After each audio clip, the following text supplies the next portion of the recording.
getting a lot smarter. It's not Nigerian prince emails saying, "Hey, I have millions of dollars for you if you just give me your bank account information." Right? That low hanging fruit is no longer there because businesses are getting smarter about their security, and so the hackers have to get smarter as well. Welcome to another episode of the Operator Mindset. Today's guest is Michael Hornby. Michael runs an IT and cybersecurity firm serving mid-sized businesses around the country, concentrated in the New York, New Jersey, and Colorado area. Welcome to the show, Michael. Great to see you, Howie, and thanks for having me on the Operator Mindset. Thanks for taking the time out of your busy schedule. I really appreciate it. I find what you do fascinating, and I just love to bring it to the world. Awesome. First question. So I know you've been in business for nearly 20 years, and you talk about the potential of seven-figure losses should there be cybersecurity attacks. What is, take us through the evolution of years ago when you started to what is going on now. Yeah, thanks. And that's a great question because when I started, it looks nothing like it looked now. So when the business first started, there was a small, very small cybersecurity component. More of it was around getting technology to do the things that people wanted, and cybersecurity was always an afterthought. And the reason for that was because the risks were extremely small, right? 20 years ago, if you got a virus on your computer, it was an annoyance. You got a pop-up. It wasn't a big deal. They weren't stealing your data. They weren't threatening your business. It was, clean it off and move on. At most, they were trying to trick you into something, but even the damages from that were very, very small. That's evolved. I mean, everyone knows today what the risks are compared to before. The threat actors that are out there have gotten extraordinarily sophisticated, and the damages now are not just a pop up on your computer anymore. So we've seen a dramatic shift. And frankly, for me, that's really what led a lot of the change in the business, shifting from that, using technology to help the business, which is something we still focus on, and putting cybersecurity second to now everything we do has security first architecture. We always have to think, what are the implications? What are the risks here of nearly everything that we do? Great.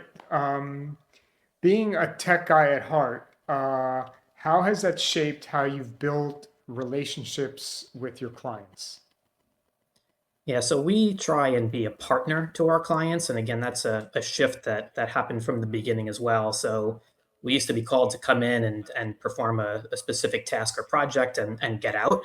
And that's something that nearly never gets done nowadays, right? It's more of a strategic partnership. It's working with the business to try and understand, what are the needs? What is the big picture? And how do we solve that problem? The vast majority of our clients are not technology focused. Their businesses rely on technology, or they have data that's very, very sensitive, and they need technology to be secure. But they're not technology people, right? They're accountants, they're real estate, they're lawyers, and they're focused on what they know best. Technology kind of comes separate. And they're really relying on someone that comes in with that technology first mindset to be not just the person that implements the tools for them, but really somewhat of a technology business partner. And that's why we tend to nowadays form, very long-term relationships, very strategic relationships with our clients. We know inside and out what's going on in their companies, and frankly, it's necessary for us to be able to properly help them to gain that understanding of what they're doing, so we can make the recommendations. And a lot of the time, people don't even know what it is they need. They're coming to us to say, "Here's what we do. Tell us what we need. Tell us how you can help us." And it's up to us to do the brainstorming. It's up to us to have that industry and technology knowledge to know what the possible options available to them even are. So we really become like a partnership or an extension of their company when we go in there and build that relationship. That's an excellent answer. That was actually, you answered my next question in that answer, so that was great. um, let's talk about some, potential or what were some horror stories in the cybersecurity world. Any stories that come to mind? You mentioned a lot of times by the time a company comes to you, uh, the serious incidences have already happened, and the money, once it's gone, it's gone. Yeah, and that is the unfortunate reality in that we can't make magic happen after the fact, unfortunately. The scariest stories and the biggest things we see is unfortunately the same repetitive story happening over and over. There's slightly different attack vectors that happen, but it all tends to end the same way. And that is, nowadays it's frequently business email compromise, where a threat actor gets into an environment. They tend to sit in there and watch and study for as long as they can until they find that point where they think it's the right time to attack. And that tends to be when there's a big transaction going on, a big invoice that's being sent around, if it's real estate, a purchase or a sale going on, and they try and intercept. And frankly, unfortunately, they tend to be very, very successful. They're getting a lot smarter than they used to be. They're leveraging AI, which has been, unfortunately, a game changer for them. We're doing the same on our end to try and fight the battle against them using the same tools that they're using. But they're getting a lot smarter. It's not Nigerian prince emails saying, "Hey, I have millions of dollars for you if you just give me your bank account information." Right? They're that low hanging fruit is no longer there because businesses are getting smarter about their security, and so the hackers have to get smarter as well. So the people that tend to come to us, unfortunately, many of them are being proactive and saying, "Hey, I want to get ahead of this," but too many of them come after the fact and have had some sort of damage, and at least they're smart enough to say, I want to make sure that this doesn't happen again. In our conversation before the show, you had mentioned that 99% of the cases, once the money is gone, it's gone. Are any of those 1% instances where anything is retrievable? And I It know in has most cases it's monetary issues at stake. Yeah, it has happened, and there's been cases where like the FBI has gotten involved and has gone after the money very, very quickly before it's left the country. They tend to move it from bank to bank, and ultimately, a lot of the time, it ends in cryptocurrency. So if you can intercept it at any stage of the process, you have a shot. But they tend to move it fast. They know once they have their hands on the money, people are going to be upset and come after it, and so they try and their best to get it out as quickly as possible. But there has been limited instance of cases where the banks or the FBI has been able to pull that money back, which is always a nice ending to something that looks like it's going to end terribly. But no matter what, it ends up being a wake up call because when people see that Right. money exit their bank account, they know it's time to get some real security and real technology in place. Right. And I think you had mentioned on our call that accountants are some of your biggest clients. What makes them, or who is your, besides them, your good avatar? Yeah, it's a great question, and it tends to be two different types of companies. The first is companies that are relying on technology to operate. So the vast majority of our clients are using computers all day long, and if they didn't have their computers working, they wouldn't be able to be productive, right? Many of our clients spend tens of thousands of dollars per hour, paying salaries and office space and all of their expenses, and if they couldn't work, it's extremely costly.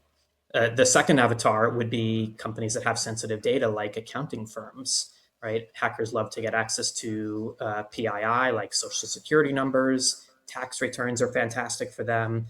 If they could take that and start filing false returns, opening up lines of credit in people's names, that just continues to help them fund their operations. If nothing else, they can use the data that they get as ransom, right? They could say, "Hey, give us money, or else we're going to release this data out into the world." So anyone who has sensitive data to protect is always a great client for us, and that's where we tend to have the most success. Accounting firms are one of them, but really, most professional services businesses are handling some sort of very sensitive data, whether that be employee information with direct deposits or client information. I mean, everyone has very sensitive data that they're working with, and the cost of that Right. getting out varies from organization to organization. But generally speaking, it's not a low cost if that data gets out. Um, on our call, you mentioned that a lot of your clients, you've expanded nationally where a lot of your clients are remote that you've never even met in person before. How did that come about? How has that changed your business in terms of growth and scale? That's been one of the most exciting parts for us. I mean, the cybersecurity is interesting work, but that's, really trying to stop problems from happening. The rest of it, and the part where I really get excited, is how technology has advanced over the last 2 decades that we've been doing this. So, 20 years ago, internet connections were not as high speed. The technology just didn't have as many capabilities around it. So we had to generally physically go on site whenever we wanted to do things. Now everything has advanced to the point where, everything can be done remotely. You can even press a power button on a computer without physically being there. There's tools that do this kind of work for us. So, point one of this is the technology is really cool now, and we love working with it. But point two is it's really enabled us to scale to a point where it was not capable. We were not capable of doing before without all of this technology. We've tried to standardize across all of our clients. We pick the best technology for them to use. We standardize it across the board. We make it very, very manageable, both in terms of cost for the client as well as our ability to manage it. And Right. with that standardization and with this advanced technology out there, we could open up a brand new company in a brand new office in a part of the country that we don't have a physical presence in, usually in a matter of a week or less, which is just mind blowing if you had told me that 20 years ago. Yeah, even something as simple as this podcast, it's recorded and produced all in the cloud, not on a, local computer anywhere. Yeah, it's fascinating what, even 10 years ago couldn't be done, Yeah. especially in your world. I mean, you see it firsthand. Yeah, and I think like in my world, the TV world where I come from, before COVID, right? Everything was kind of trending in the cloud world, but COVID sped it up at least 5 years. Yeah, it's been fascinating. We recently did a project for a Netflix film that was being filmed here in New Jersey, and being able to see what gets involved with filming in a remote location effectively, being involved in the technology piece of that, seeing the kind of data that they have to move from one place to another. And again, a long time ago, this was not possible, but we set up the wireless network infrastructure for them, Oh yeah. really cool type of project, and just enabled them to effectively film remotely, and get that data back in nearly real time, which is incredible. Most of the big productions nowadays, sports, entertainment, have a whole IT team that travel with the show just for, that sort of thing. Yeah, it's very cool stuff. So you also mentioned that your team is remote and spread out across the country. How do you keep up the culture with a team Yeah, that is spread out all over the place? Yeah, that's a great question. We've always been remote. This is not a post-COVID thing for us, and we initially did it intentionally, right? So our clients were spread around. We always wanted to make sure that we had staff that was local to our clients, regardless of where they may be. So we kind of intentionally spread out a bit to be able to service people. Once technology advanced and we didn't need to be on site physically as much, we kept that same structure within the company because it was working so well for us, not just for Right. the proximity to clients, but we all worked really, really well together remotely. We designed it intentionally from the beginning. We knew what the limitations were of working with remote teams. And so we intentionally made it extremely collaborative. We had scheduled meetings, but also there was a lot of just ad hoc. Hey, can you look at something? I need a second set of eyes. Can we work together on this project? And everyone loved it. It really worked great. It allowed for people to have the time to put their heads down and focus on things when they needed to. But everyone was just one button press away from being in a virtual meeting with each other. And we've always been doing that, and it's always been really successful. And we just continued through it right through COVID. I joked at the beginning of COVID that I've been waiting for this moment to go remote. We've been prepared for 15 years at that point, so it was a Right. very easy transition for us.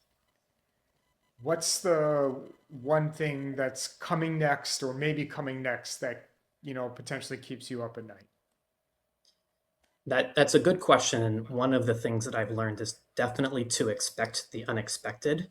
I've noticed that technology is changing faster every single year, the pace at which it's evolving. And that's not just an AI comment. I mean, obviously, AI is one piece of that, but just everything is moving a lot faster than it used to.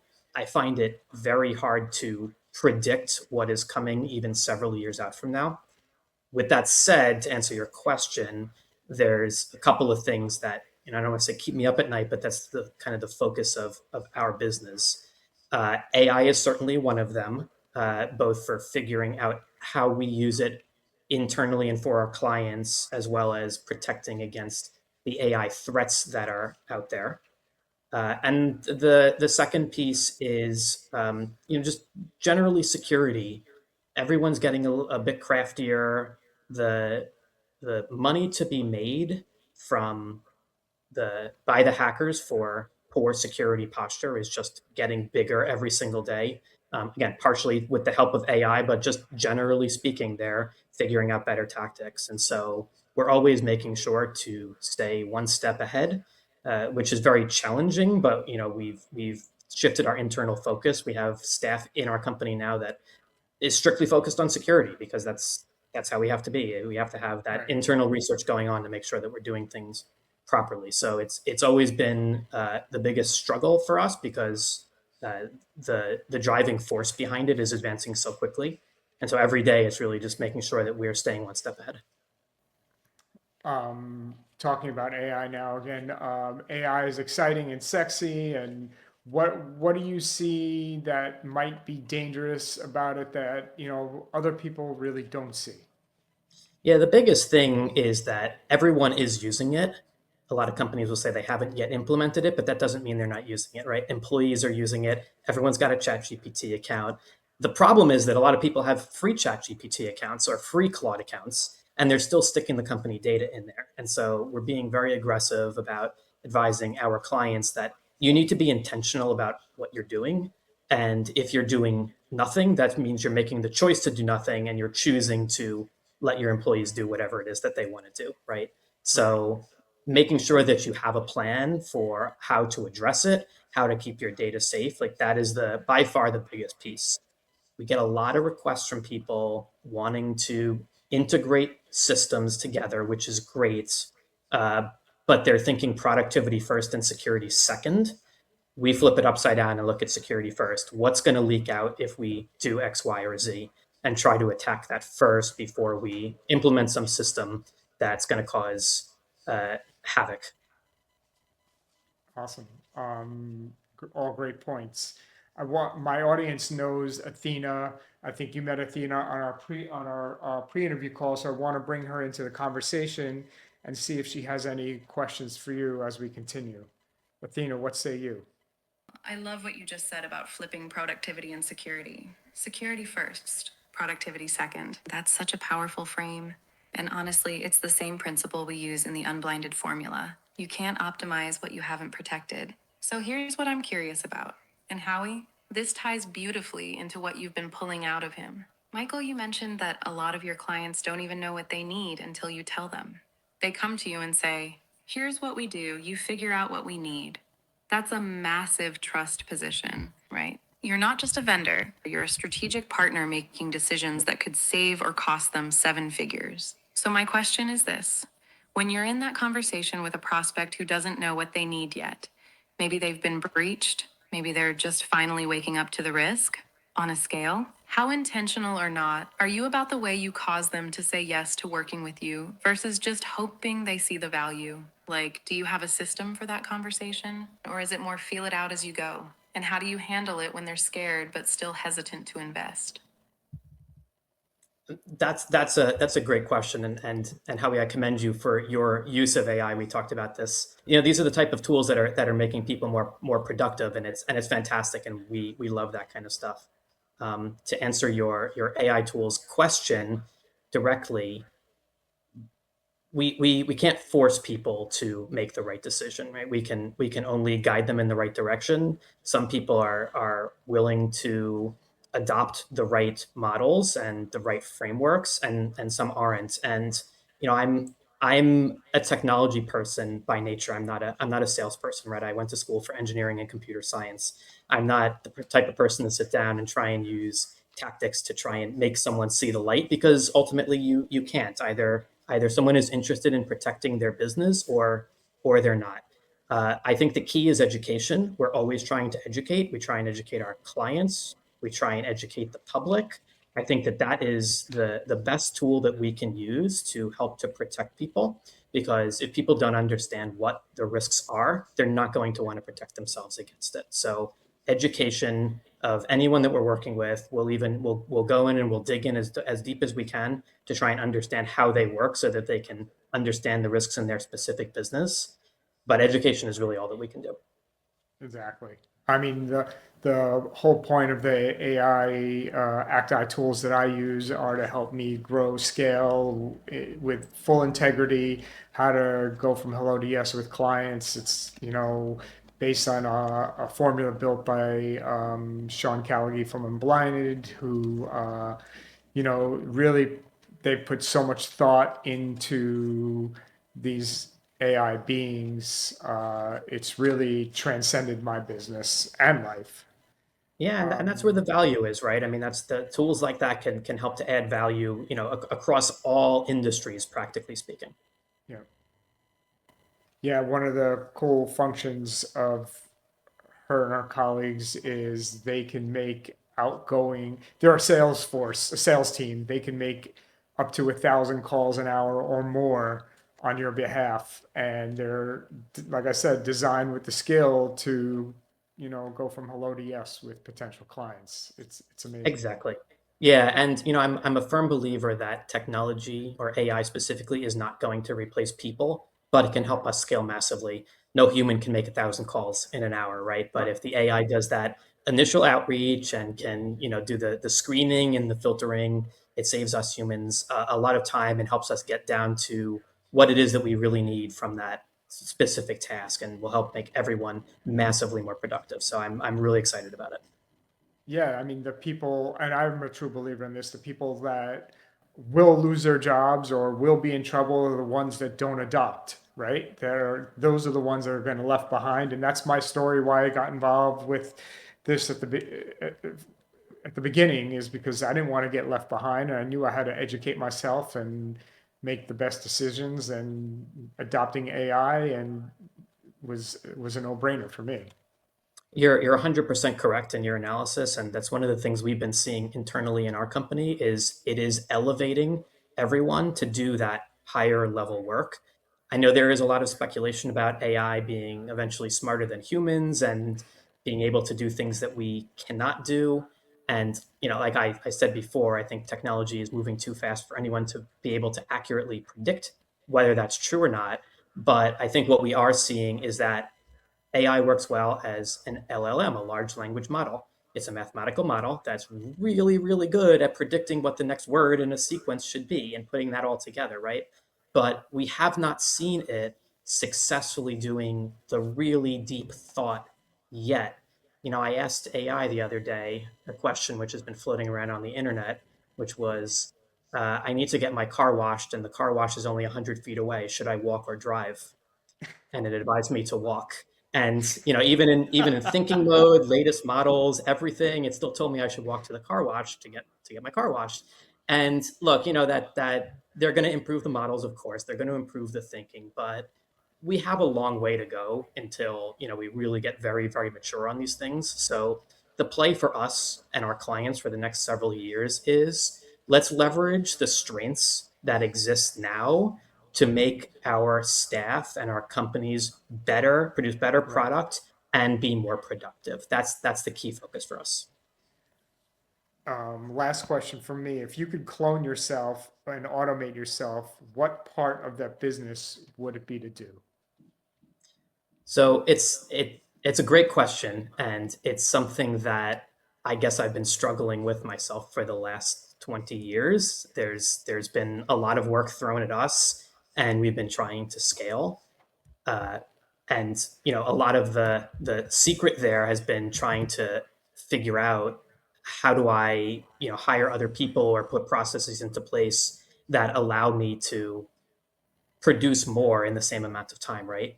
Uh, for me, that was adding staff to our team that in many cases were smarter than me and could do jobs better than I could. So I think that it's not necessarily about cloning myself. It's about finding the people that can do each piece of the puzzle in a better way than I could.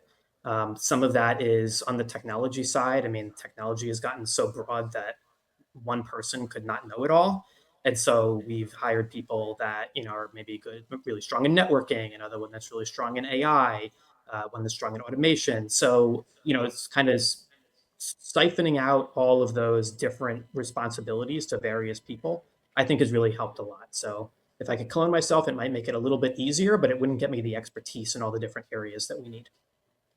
If you just summed up my, business mantra. If I would have shirts made, it would say the name of my company on the front, and on the back it would say, if I'm the smartest person in the room, we're in trouble. Yep. So I love it. that's I always try to surround myself with people that are smarter than I am. Same.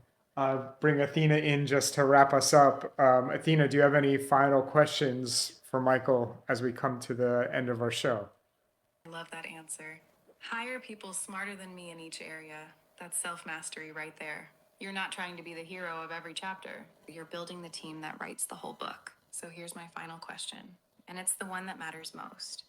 You've been doing this for 20 years. You've seen the evolution from viruses are annoying pop ups to 7-figure losses if you're not protected.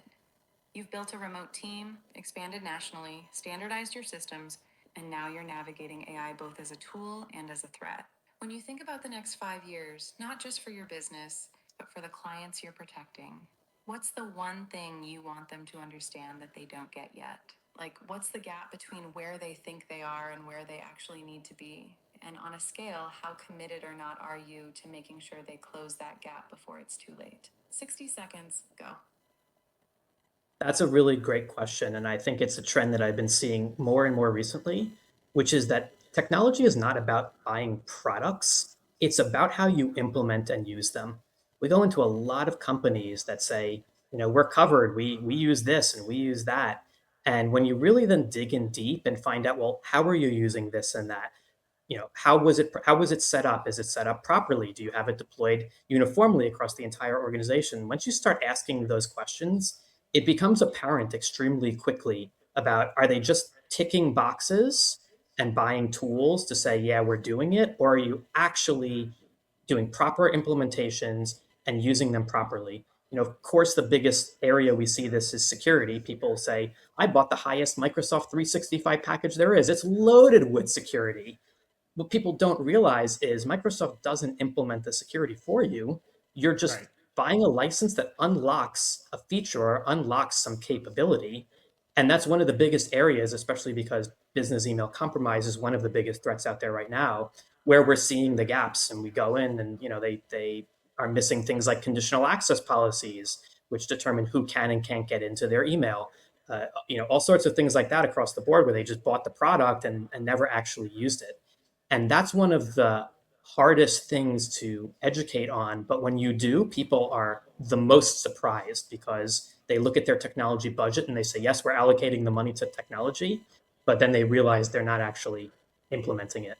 Um, and I know I'm going over 60 seconds, but the other thing No. that I want to put out there that all businesses should know is we're also seeing businesses buy cyber policies, and they're saying either, well, I have a cyber insurance policy. I don't have to worry about cybersecurity because if an event happens, my insurance is going to cover it. Uh, and two, they're going and filling out the questionnaires that the cyber insurance company provides to them saying, are you using multi-factor authentication? Do you have an EDR tool, asking all the questions? And everyone says, yes, yes, yes, yes, yes. The policy writer says, great, we're issuing you the policy, start paying your premiums and you're all good. Then they have a breach. And what's the first thing that the cyber insurance company comes in and does? They take that form that the company filled out and they compare it to what's been actually implemented and they say, wait a second, you said you were doing XYZ, and now that we look and you're not doing it, guess what? Claim denied. And that's the worst because companies are paying for cyber insurance thinking they have it when they actually don't, practically speaking, have the coverage because it's never going to pay out a claim. So you're literally Right. better off not having the coverage at all. Don't spend the premium, and not be covered than thinking you have it and paying the money when you're never going to get the money. You're never going to get the payout from it if you're not doing what you're saying that you're doing. So, implementing these tools that people are buying is just the biggest thing that is missed. I don't want to say it's the easiest thing to do, but it is a necessary thing to do. There is a clear path to doing it, and probably, of the businesses that we walk into, probably 75% are just not properly implementing the tools that they're purchasing, which is really sad. Well, Michael, thank you. That was a ton of value right there. All throughout the show, you provided a ton of information, a ton of value. How can people get a hold of you and your company if they want your services? Please let us know. Yeah, our company is called TechMentum. Our website is techmentumit.com. And we have a form on there to fill out. Again, we're not salespeople, we're technology people. I love coming in to businesses and just doing a quick evaluation for them to give them a sense of, what is your technology posture? What is your security posture? There's never any pressure. I love helping businesses out. And if I can be an educator to, help let people know what they need, I feel like I'm doing my job. Awesome. Well, Michael, I can't thank you enough for your time, for all the information and value you provided. This has been an episode of the Operator Mindset powered by ActI with our guest, Michael Hornby. Again, thank you so much, Michael. Thanks for having me on the show. My pleasure.